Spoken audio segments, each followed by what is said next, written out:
بسم اللہ الرحمن الرحیم۔ گمنام ہیرو کے معزز ناظرین السلام علیکم۔ دوستو لائک ضرور کر دیا کریں، شکریہ۔ آئیے چلتے ہیں کہانی کی طرف۔ تم نے بھی میری بات اچھی طرح سن لی ہے نا؟ میں نے اس کی پسلیوں میں ہلکا سا گونسا رسید کیا، وہ بلبلایا اور اس کے منہ سے خون کے کئی چھینٹے اڑ کر میرے کوٹ ٹائی اور شرٹ پر آن گرے۔ مجھے بے حد افسوس ہوا کہ میں نے اس کمبخت کو آخری پنچ نہ ہی رسید کیا ہوتا تو اچھا تھا۔ گونسا کھا کر اس نے جلدی سے اسبات میں سر ہلا دیا۔ اگر چاہو تو جا کر اس واقعے کی رپٹ درج کرانے کی کوشش کر لینا، میں نے اس کے گریبان کو جھٹکا دیتے ہوئے کہا، لیکن جانے سے پہلے اپنے کفن دفن کی تیاری مکمل کر جانا، کیونکہ تھانے سے واپسی پر شاید تم زندہ گھر نہ پہنچ سکو۔ ادھر تم تھانے کی دہلیز پر قدم رکھو گے اور ادھر مجھے علم ہو جائے گا۔ میں نے اسے گھر کے کھلے دروازے کی طرف دھکیل دیا۔ نزدیک کھڑی ہوئی عورتوں نے فوراً اسے سنبھال لیا اور سہارا دے کر اندر لے جانے لگیں۔ میں نے بڑی بی کی طرف مڑتے ہوئے کہا، جاؤ جا کر برخوردار کی مرہم پٹی اور ہڈیاں سینکنے کا بندوبست کرو۔ صبح تک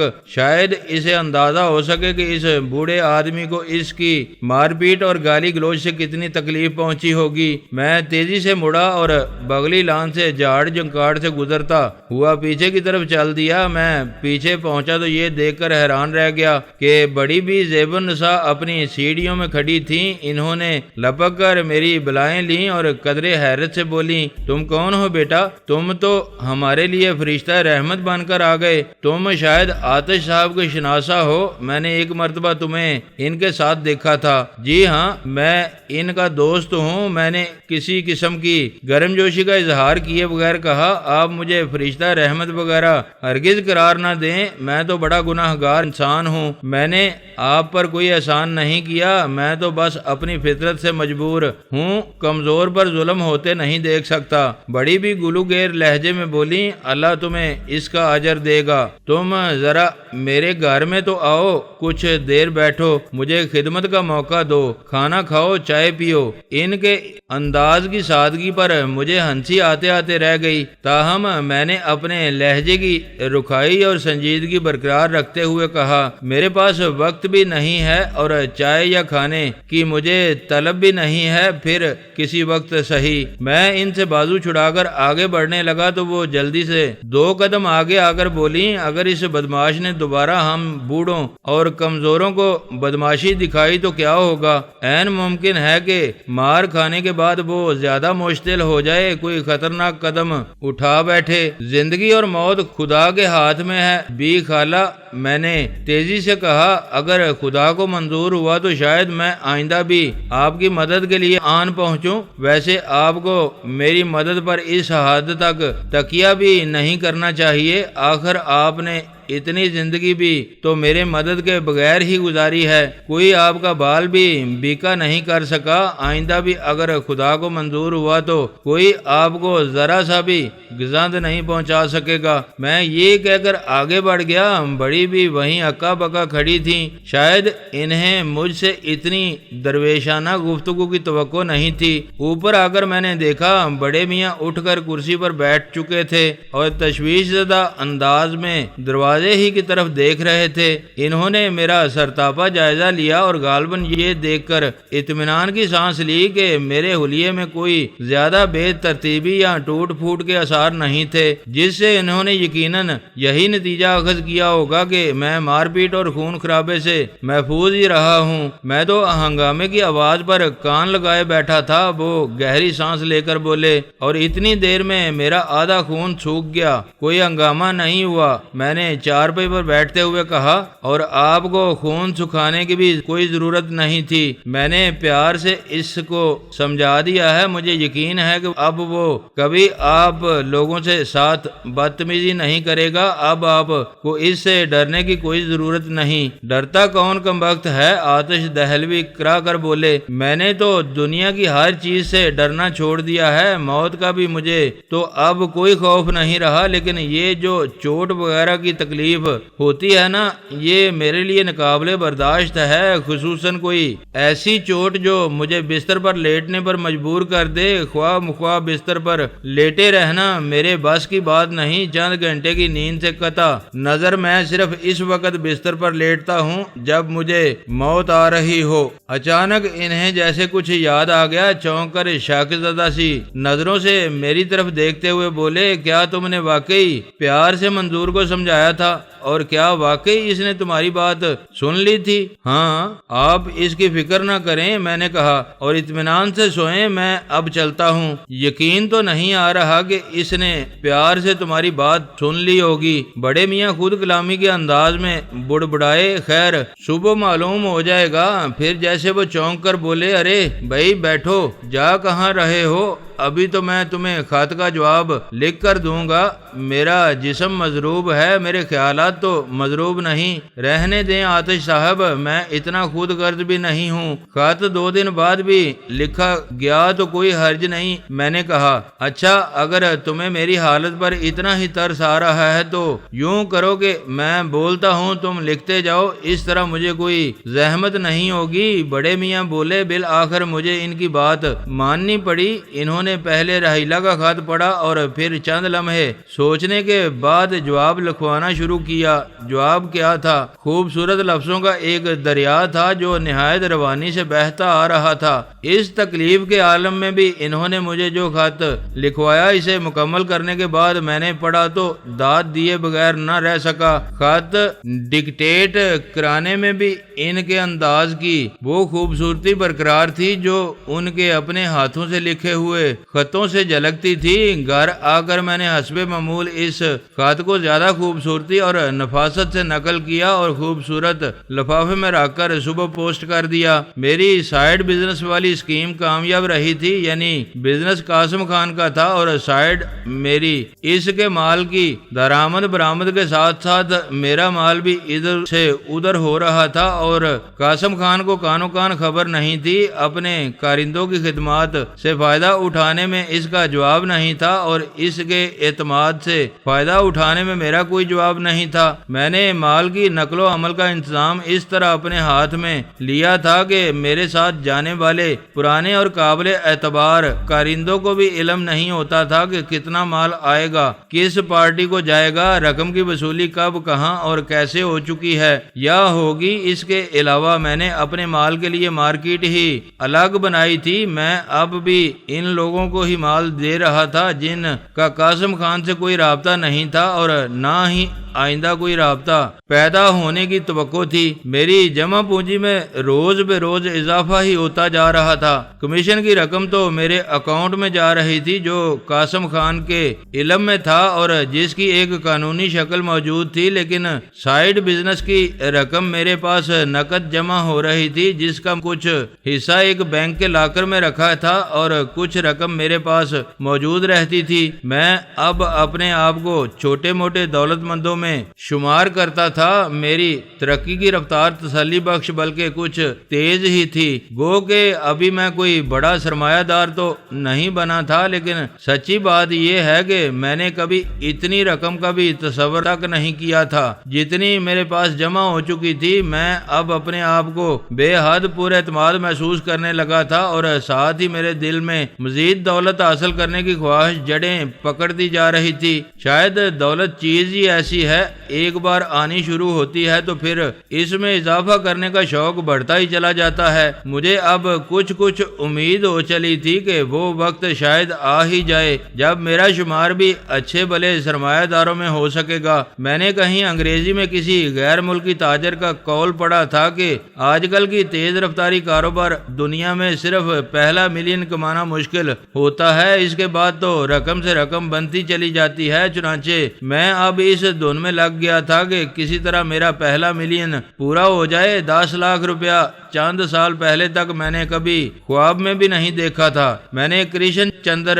کے ایک افسانے میں بھی اسی قسم کی بات پڑھی تھی۔ بمبئی کے پس منظر میں انہوں نے لکھا تھا کہ یہاں روپے کی مثال برف کے گولے کی سی ہے، برف پوش پہاڑ کی چوٹی سے ایک بار برف کا گولا لڑکاؤ تو نیچے پہنچنے تک وہ اتنا بڑا ہو جاتا ہے کہ عقل دنگ رہ جاتی ہے۔ راستے میں وہ نہ جانے کتنے برف اپنے ساتھ لپیٹتا ہوا لے جاتا ہے۔ یہی حال روپے کا ہے۔ ایک بار بہت سا روپیہ بمبئی کے بازار میں پھینکیے اور پھر اس کے بڑھنے کا تماشا دیکھیے۔ مجھے معلوم تھا کہ میرے پاس اگر 1 ملین پورا ہو بھی گیا تو وہ بلیک منی ہوگی، اسے اعلان کسی جائز کاروبار میں لگانا میرے لیے ایک مسئلہ ہوگا، لیکن اس مسئلے کے سلسلے میں کچھ زیادہ فکر مند نہیں تھا۔ اصل مسئلہ تو میرے خیال میں دولت کا آنا تھا، اس کا بلیک یا وائٹ ہونا بعد کا مسئلہ تھا۔ بلیک کو بھی وائٹ ہوتے کیا دیر لگتی ہے؟ آخر یہ بڑے بڑے مالیاتی مشیر، بڑی بڑی ڈگریوں والے قانون دان کس لیے ہیں؟ ان میں سے کوئی نہ کوئی مشورے دینے والا، راہ سجانے والا اور سمجھانے والا بھی میسر آ سکتا تھا، اور پھر میں قاسم خان سے بھی بہت کچھ سیکھتا جا رہا تھا۔ ویسے بھی میرے خیال میں دولت کا کوئی رنگ نہیں ہوتا، بلیک نہ وائٹ، اگر کوئی رنگ ہوتا بھی ہے تو بس سنہرا ہوتا ہے، جس کی چکا چوند آنکھوں کو خیرہ کر دیتی ہے۔ اس دوران میرا کئی بار کراچی جانے کو جی چاہا، لیکن شروع میں تو مصروفیات زیادہ رہیں اور کچھ اپنے پاؤں مضبوط کرنے کی دھن رہی۔ بعد میں کئی بار میں نے رحیلہ کو فون کیا اور اس ارادے کا اظہار کیا کہ میں چند دن کے لیے کراچی آنا چاہتا ہوں، تو اس نے مجھے منع کر دیا۔ اس نے بتایا کہ وہ ایم اے فائنل کے امتحانات کی تیاری کر رہی ہے اور بڑی سنجیدگی سے دن رات پڑھائی میں مصروف ہے، اس لیے مجھے زیادہ وقت نہیں دے سکے گی۔ ظاہر ہے اس صورت میں میرے جانے کا کوئی فائدہ نہیں تھا۔ کئی بار اس سلسلے میں بات ہونے کے بعد بالآخر میں نے اپنا پروگرام چند ماہ کے لیے ملتوی کر دیا۔ ان چند مہینوں میں میری دولت میں کچھ اور اضافہ ہو گیا۔ رحیلہ سے خط و کتابت اسی جوش و خروش سے جاری تھی۔ جوش و خروش میری طرف سے ہی زیادہ تھا۔ رحیلہ کے خط عام طور پر مختصر اور سیدھے سادے ہوتے تھے، لیکن ظاہر ہے اس کا کوئی قصور نہیں تھا۔ وہ کوئی میری طرح کسی منجے ہوئے ادیب سے تو خط نہیں لکھواتی تھی۔ وہ خود فون پر ایک بار کہہ چکی تھی، افضل میں سوچ بھی نہیں سکتی تھی کہ تم اتنے خوبصورت خط لکھ سکتے ہو۔ تمہارا ہر خط پڑھ کر میں کیف و سرور اور حسین خوابوں کی دنیا میں کھو جاتی ہوں۔ میں ان خطوں کے شایان شان جواب نہیں لکھ سکتی۔ میرا تو دل چاہتا ہے کہ جواب لکھا ہی نہ کروں، بس ان خطوں کو پڑھ کر ہی لطف اندوز ہوتی رہوں۔ اس پر میں نے بخلا کر کہا تھا، ایسا کبھی سوچنا بھی مت، خواہ تم کیسا ہی جواب لکھو لیکن لکھو ضرور۔ مجھے معلوم ہے کہ ان سادہ الفاظ کے عقب میں کیسے متنوع اور حسین جذبات پنہاں ہوتے ہیں۔ اس وقت مجھے ایک لمحے کے لیے شرم سی بھی محسوس ہوئی کہ میں نے رحیلہ کو ایک غیر متعلق شخص کے لکھے ہوئے الفاظ کے سحر سے متاثر کیا تھا، لیکن دوسرے ہی لمحے میں نے اپنے آپ کو سمجھا لیا تھا کہ ان خطوط میں جذبات تو در حقیقت میرے ہی تھے اور الفاظ بھی کم و بیش وہی استعمال کرنا چاہتا تھا جو آتش دہل بھی مجھے لکھ کر دیتے تھے۔ بات صرف اتنی تھی کہ مجھے لکھنے کا سلیقہ نہیں تھا۔ مزید چند ماہ گزر چکے تو رحیلہ کی طرف سے خطوط کا سلسلہ منقطع ہو گیا۔ کافی دن کے انتظار کے بعد میں نے قدرے وحشت کے عالم میں فون کیا تو پتا چلا کہ بات کوئی خاص نہیں تھی، بس اس کے امتحانات شروع ہو چکے تھے۔ وہ ایک ہی سانس میں مجھے اپنی تمام مصروفیات کی تفصیل بتاتی چلی گئی، پھر اصل موضوع پر آئی۔ آج کل اور کسی بھی بات کا ہوش نہیں ہے افی، وہ اپنی مخصوص کھنکدار ہنسی کے ساتھ بولی، بس زبردست لکھائی پڑھائی ہو رہی ہے۔ میں پڑھائی کے معاملے میں کبھی اتنی سیریس نہیں تھی، لیکن اب ایک طرح سے ڈیڈی کے ساتھ میری ٹھن گئی ہے۔ میں ان پر ثابت کرنا چاہتی ہوں کہ میں صرف سیر سپاٹوں اور دنگا فساد میں سب سے آگے نہیں ہوں، بلکہ پڑھائی میں بھی اپنی برتری ثابت کر سکتی ہوں۔ وہ جب پیار سے مجھے افی کہتی تھی تو میں سارے گلے شکوے بھول جاتا تھا۔ میں نے گہری سانس لے کر کہا، چلو ٹھیک ہے، تم اطمینان سے پیپرز دو، میں اس دوران تمہیں فون بھی نہیں کروں گا تاکہ تمہاری یکسوئی میں کوئی فرق نہ آئے، لیکن خط لکھنا مت چھوڑنا۔ اس نے میری بات کاٹتے ہوئے فوراً تلقین کی، خواہ میں جواب دوں یا نہ دوں، لیکن تم خط لکھتے رہنا، تمہارے خطوط سے میری ذہنی یکسوئی میں کوئی خلل نہیں پڑے گا، بلکہ ان خطوط سے مجھے نیا حوصلہ ملے گا۔ انہی کی بدولت میرے سینے میں ایک شعلہ سا رقصاں رہتا ہے۔ کیسی عجیب بات تھی کہ وہ خطوط اس شخص کے لکھے ہوئے تھے جس کی اپنی زندگی میں ولولے کی چنگاری بھی باقی نہیں تھی۔ ٹھیک ہے، میں خط حسب معمول لکھتا رہوں گا۔ میں نے اپنے خیال سے چونکتے ہوئے کہا، تمہارے امتحانات ختم ہو لیں پھر میں کراچی آنے کا پروگرام بناؤں گا، پھر بھی شاید تمہیں آنے کی ضرورت نہ پڑے۔ اس نے ایک بار پھر کھنکدار سا کہہ لگایا اور میرے کانوں کے قریب جیسے جل ترنگ بج اٹھے۔ وہ بات جاری رکھتے ہوئے بولی، میرے امتحانات ختم ہوتے ہی شاید ہمارا سارا پورا کنبہ ہی چند دنوں کے لیے لاہور آئے۔ ڈیڈی تو شاید صرف ایک دن کو آئیں گے، لیکن ہم لوگ زیادہ سے زیادہ دن رہنے کی کوشش کریں گے۔ اس بار تم ہمیں لاہور کی سیر کرانا کیوں نہیں؟ میری دھڑکن کچھ تیز ہو گئی۔ تم آؤ تو صحیح، لاہور کا گوشہ گوشہ تمہیں دکھائیں گے۔ بیشتر گوشے اتفاق سے ہم نے پہلے ہی دیکھے ہوئے ہیں، وہ ہنس کر بولی، لیکن جب گائیڈ کے فرائض تم انجام دو گے تو ہر چیز میں ایک نیا پن اور خوبصورتی آ جائے گی۔ مزید چند منٹ اسی قسم کی گفتگو کے بعد بالآخر ہم نے ایک دوسرے کو خدا حافظ کہا اور سلسلہ منقطع کر دیا۔ کافی عرصے سے میری اس قسم کی ٹیلی فون کالز کی وجہ سے بل ہزاروں روپے آ رہا تھا، لیکن آج کل مجھے اس کی کوئی فکر نہیں تھی۔ آج کل مال بھی اسی رفتار سے آ رہا تھا، اس لیے اخراجات میں تھوڑے بہت اضافے کی کوئی فکر نہیں تھی۔ ویسے بھی جہاں محبت کا کھاتا چل رہا ہو وہاں تو مفلسی میں بھی اس قسم کے اخراجات کی پرواہ نہیں ہوتی۔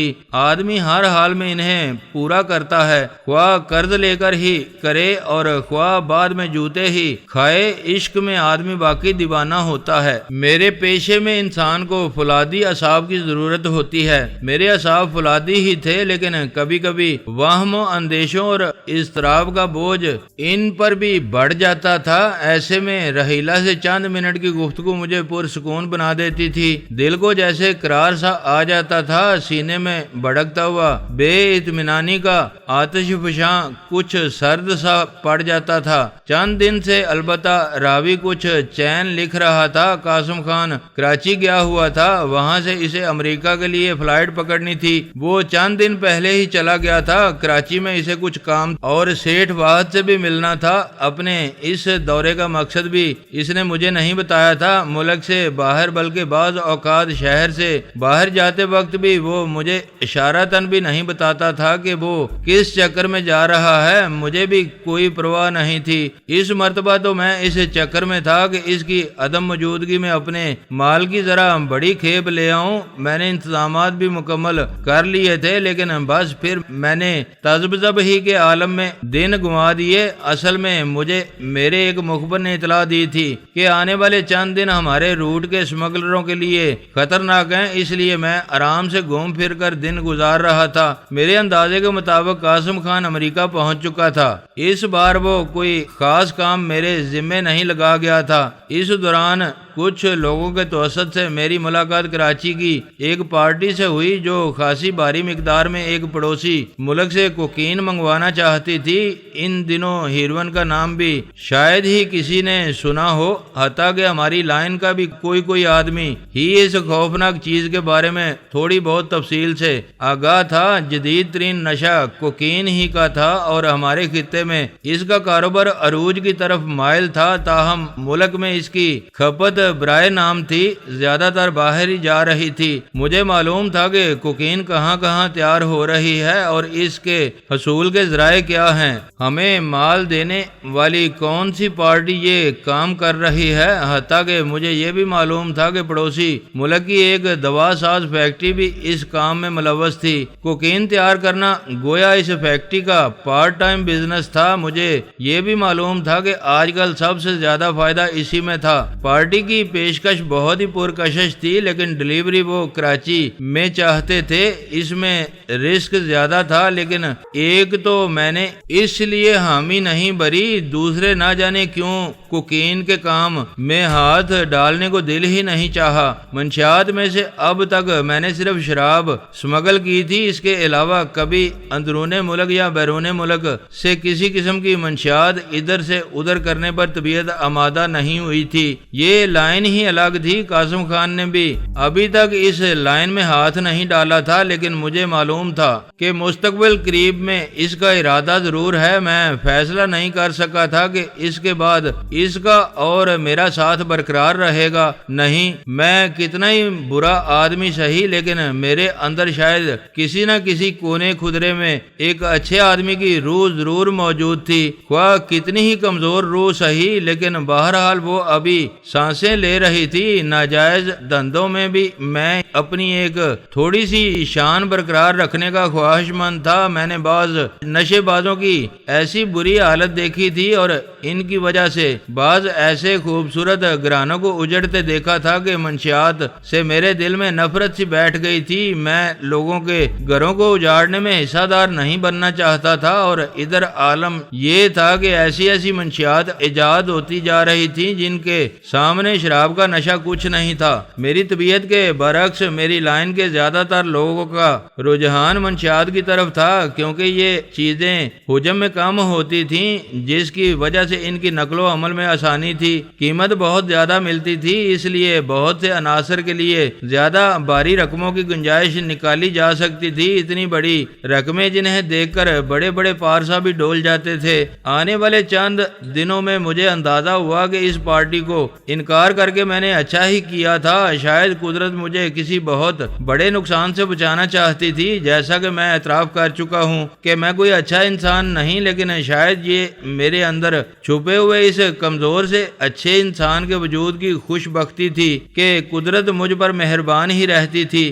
اس پارٹی سے ملاقات اور آنے والے دنوں کے واقعات کا آپس میں کوئی تعلق تو نہیں، لیکن ان میں ایک چکر مشترک تھا، اور وہ تھا کوکین کا چکر۔ اس اتفاق پر بھی مجھے کچھ کم حیرت نہیں تھی۔ ہوا یہ کہ اس روز میں نے صبح آنکھ کھلتے ہی حسب عادت قریبی تپائی کی طرف ہاتھ بڑھایا۔ ملازم صبح ہی صبح گیٹ کے قریب پڑے ہوئے 2 اخبار لا کر اس تپائی پر رکھ دیتا تھا۔ میں نے ایک اخبار اٹھایا اور آنکھیں ملتے ہوئے صفحہ اول کی موٹی موٹی سرخیوں پر نظر دوڑائی۔ ایک سرخی پڑھ کر مجھے حیرت کا اتنا شدید جھٹکا لگا کہ میں بیڈ سے گرتے گرتے بچا۔ نیند کا خمار یک لگتے ہی میرے ذہن سے اتر گیا اور میں چیتے کی طرح چکنا ہو کر بیٹھ گیا۔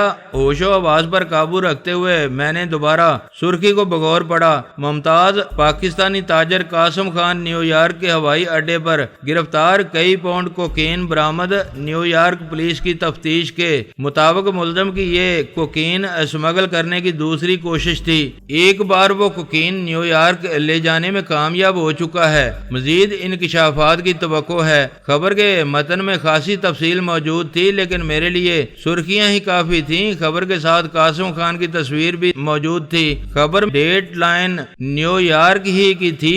یہ خبر اس اخبار کے اپنے ہی نمائندے نے بھیجی تھی جو نیو یارک میں مقیم تھا۔ خبر پڑھ کر میں کافی دیر تک سکتے کی سی کیفیت میں بیٹھا رہا۔ حیرت مجھے بہت سے باتوں پر تھی۔ ایک تو اس بات پر کہ قاسم خان پچھلے کچھ عرصے سے مجھے غیر ضروری طور پر مستعد اور مضطرب نظر آ رہا تھا، لیکن مجھے شبہ تک نہیں ہوا تھا کہ وہ کن چکروں میں ہے، اور معلوم نہیں اس نے کسی اور کو بھی ان چکروں میں شریک کیا تھا یا نہیں، اور اسے خود مال لے جانے کی کیا ضرورت تھی، جبکہ گروہ میں اس مقصد کے لیے 2-3 موزوں کارندے موجود تھے۔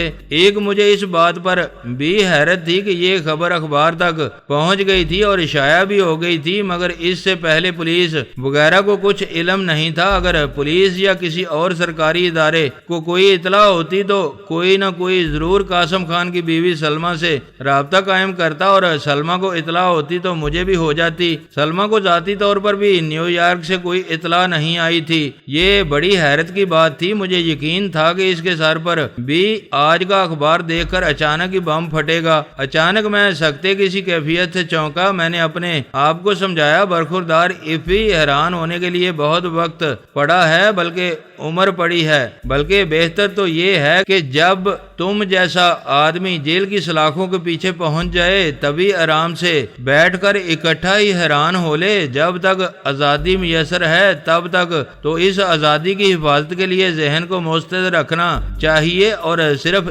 اسی ایک سمت میں زیادہ توجہ رکھنی چاہیے۔ گو کہ تم نے اپنے آپ کو گمنام، بے شناخت اور حتی الامکان لا تعلق سا رکھا ہے، اس کے باوجود تمہارے لیے بہت سے خطرات کے امکانات موجود ہیں۔ احتیاط اچھی چیز ہے۔ میں نے بیڈ سے زکاند لگائی اور مشین کی طرح حرکت میں آ گیا۔ سب سے پہلے میں نے اپنی رقم خفیہ ٹھکانے سے نکال کر بریف کیس میں رکھی اور وہ تمام چھوٹی موٹی چیزیں بھی جن سے میری شناخت متعین کرنے میں ذرا سی بھی مدد مل سکتی تھی۔ ایک سوٹ کیس میں میں نے چند اچھے کپڑے اور ضرورت کی کچھ دوسری چیزیں ڈال لیں۔ میری تیاریاں تقریباً مکمل ہو چکی تھیں جب فون کی گھنٹی بجنے لگی۔ میں نے ایک نظر فون کی طرف دیکھا ضرور، مگر اس کی طرف ہاتھ قطن نہیں بڑھایا۔ گھنٹی معمول سے کچھ زیادہ پرشور انداز میں بجتی ہوئی محسوس ہو رہی تھی لیکن بالآخر خاموش ہو گئی۔ تیاری مکمل کر کے میں نے ملازم کو بلایا اور کنگا کرتے ہوئے سرسری سے انداز میں کہا، چچا میاں تم بہت دن سے گاؤں جانے کی چھٹی مانگ رہے تھے، آج سے تم چاہو تو غیر معینہ مدت کی چھٹی پر گاؤں جا سکتے ہو۔ مجھے جیسے ہی دوبارہ تمہاری ضرورت پڑے گی تار دے کر یا خط لکھ کر تمہیں بلا لوں گا۔ میں ایک ضروری سفر پر جا رہا ہوں لیکن اگر تم چھٹی کی اس پیشکش سے فائدہ اٹھانا چاہتے ہو تو 10 منٹ کے اندر تیار ہو کر یہاں سے روانہ ہو جاؤ۔ گھر کی فاضل چابی اپنے پاس رکھنا، میرے پاس اپنی چابی موجود ہے۔ بتاؤ 10 منٹ میں تیار ہونا منظور ہے؟ چچا میاں چند لمحے تو حیرت سے میری طرف دیکھتے رہے جیسے انہیں یقین ہی نہ آ رہا ہو کہ میں جو کچھ کہہ رہا ہوں سنجیدگی سے کہہ رہا ہوں یا پھر شاید میری بات ہی فوری طور پر ان کی سمجھ میں نہیں آئی تھی۔ چند لمحے بعد انہوں نے چونک کر احمقانہ انداز میں اس بات میں سر ہلایا اور قدرے شرمیلے لہجے میں بولے، وہ جی تیاری تو میں نے پہلے ہی کی ہوئی ہے۔ میرا ارادہ تھا کہ اگر آج بھی آپ نے چھٹی نہ دی تو آپ کے نام ایک رکا چھوڑ کر ویسے ہی چپکے سے کھسک جاؤں گا، خواہ بعد میں آپ مجھے نوکری سے ہی نکال دیں۔ بہت خوب، اس عمر میں بھی ماشاءاللہ کافی تقریبی ذہن پایا ہے آپ نے، میں نے جوتوں کے تسمے باندھتے ہوئے کہا۔ بس جی ذرا نوازی ہے آپ کی، ورنہ بندہ کس قابل ہے؟ چچا میاں جھجک کر اداب بجا لائے۔ چچا میاں نے بھی خاصی اچھی حصے مزاح پائی تھی، ان سے بات کر کے اکثر لطف آتا تھا۔ اچانک فون کی گھنٹی ایک بار پھر بج اٹھی۔ چچا میاں بڑی مستعدی سے فون کی طرف بڑھے اور جب میں نے اچانک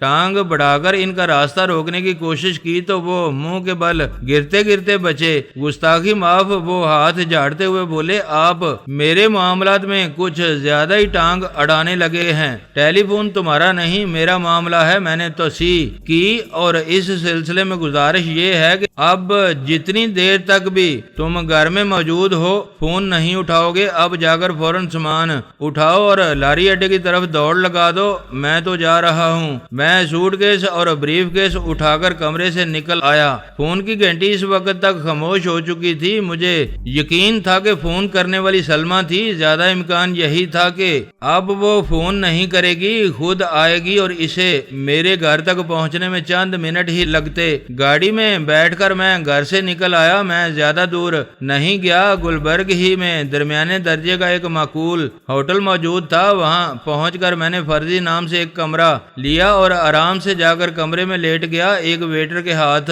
میں نے تمام اخبارات اور کچھ رسائل منگوا لیے۔ اخبارات کو میں نے اچھی طرح الٹ پلٹ کر دیکھا۔ خبر صرف 2 ہی بڑے اخبارات میں موجود تھی، ایک وہی جو میں گھر پر دیکھ چکا تھا، دوسرا انگریزی کا ایک بڑا اخبار تھا۔ اس میں قاسم خان کی تصویر نہیں تھی اور خبر بھی مختصر تھی۔ اخبارات اور رسالوں کی ورق گردانی میں نے کافی وقت صرف کیا، پھر اطمینان سے ناشتہ کیا۔ اس کے بعد میں نے قاسم خان کے گھر کا نمبر آپریٹر کو دیا۔ نمبر فوراً ہی مل گیا اور دوسری طرف سے سلمہ کی بے تابانہ آواز سنائی دی۔ وہ جیسے فون کی منتظر ہی تھی، کسی بھی فون کی۔ میں نے اپنا نام بتائے بغیر بغیر دھیمی آواز میں کہا، آپ نے اخبار دیکھ لیا نا؟ اوف خدا کی پناہ، اس نے میرے سوال کا جواب دیے بغیر اطمینان کی سانس لی۔ تم کہاں تھے بھائی؟ میں تمہیں فون کر کر کے تھک گئی، پھر خود گئی مگر تمہارے ہاں تالا پڑا ہوا تھا۔ تم پہلے ہی سے